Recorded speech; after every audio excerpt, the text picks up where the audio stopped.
Hello and welcome! In this lecture we're going to refactor our input and put everything in its own class so we can later on convert our project to use the new input system. Alright, so as we were building the game, we've been using the legacy input manager. This one is great for quickly getting something up and running, but if you get to the point where you want to release your game, then you should probably be using the new input system.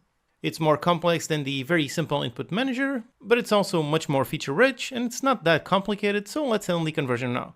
However, before we handle that conversion, let's make a nice separate class just to handle our input. So let's begin with the script. Let's create a brand new C# script. Call this the input manager. Let's make a game object to run it, the input manager.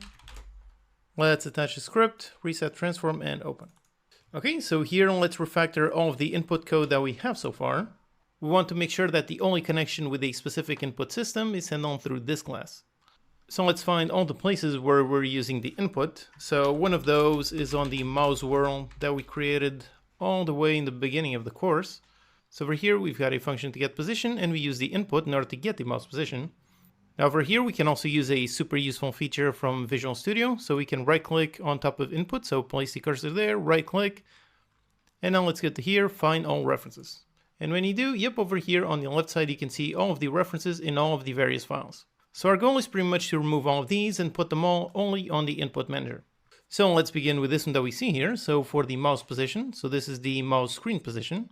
So let's do a function to return that. So up here, make a public, going to return a vector2 for the get mouse screen position. And in here, we just return input.mouse position. Again, right now, we just want to refactor the code to still work exactly the same, but just make it all go through this one class.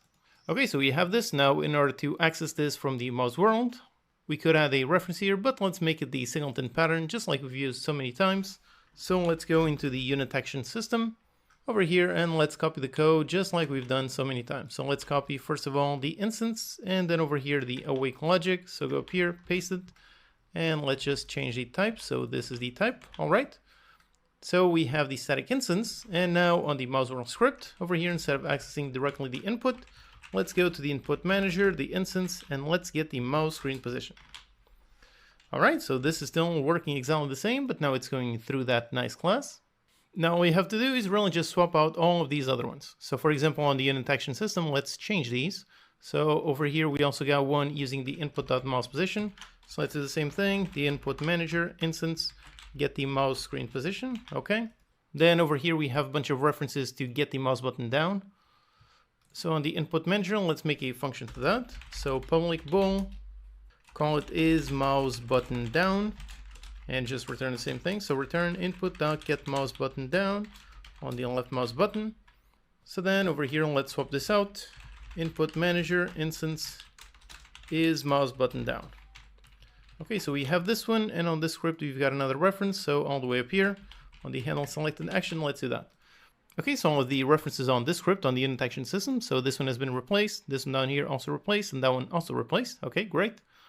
Then we've got the testing script. Over here, let's leave this one just like this, just for testing.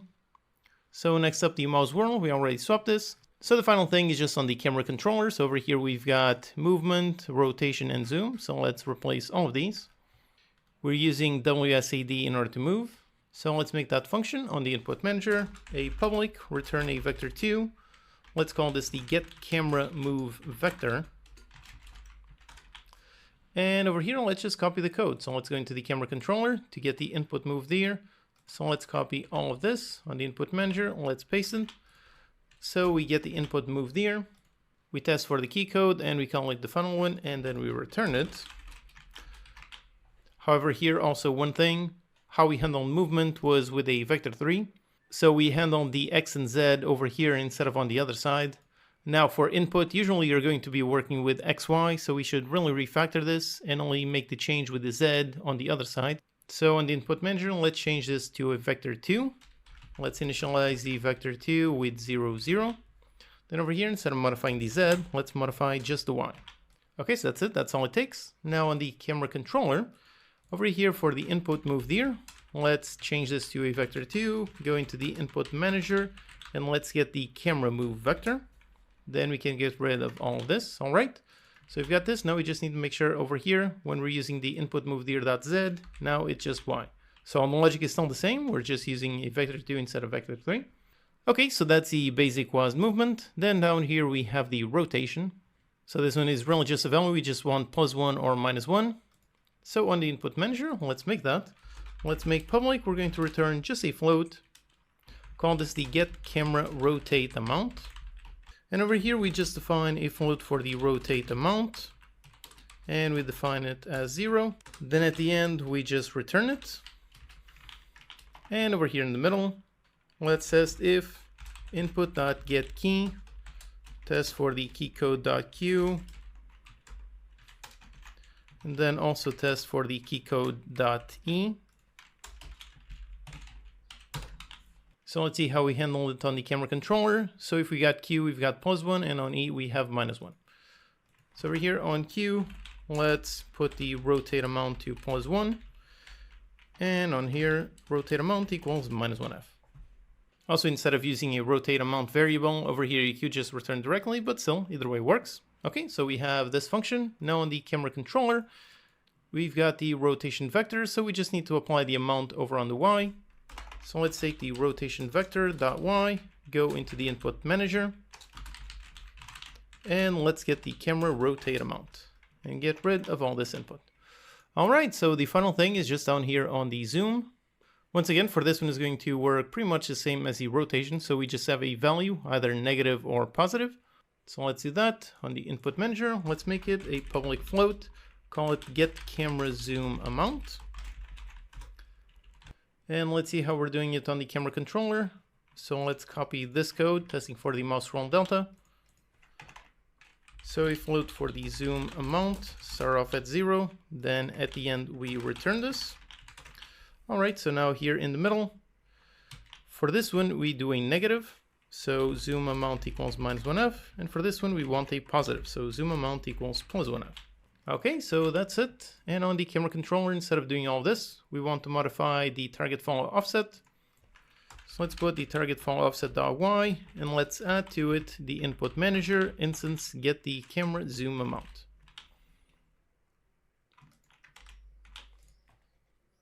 And the float that we define here, this is basically for the zoom, but we defaulted to 1f. So this, instead of being the zoom amount, it's more like the zoom increase amount. So if you want, you can multiply it, although of course multiplying by 1 will lead to the same thing. But just in case you want to zoom more or less, then you've got this value that you can modify. Alright, so that's it. All of the references should be gone. So the only one left is on the testing, and we left this one intentionally. But over here, we can now right-click on the input, once again, find all the references. And now if we look, yep, all the references are in the input manager and just this one on testing. So yep, we have successfully refactored all the code, and all of it, all of the interactions with the input, all of it is handled on this one class. So with that, now let's test and just verify that everything still works exactly the same. Alright, so here we are, and if I try clicking to select another unit, yep, it still works. Click to move, yep, it works. Click to handle the interact, open the door, yep, all of it works. And the camera, if I move right, left, up, down, yep, all of them work. Rotate one side and the other, yep, it works. And finally the zoom, and yep, it all works perfectly. Alright, great. So here we refactored our code, and we have a really nice separate class handling all of our input. With this, now it's going to be super easy to change it to work with the new input system, so let's do that in the next lecture.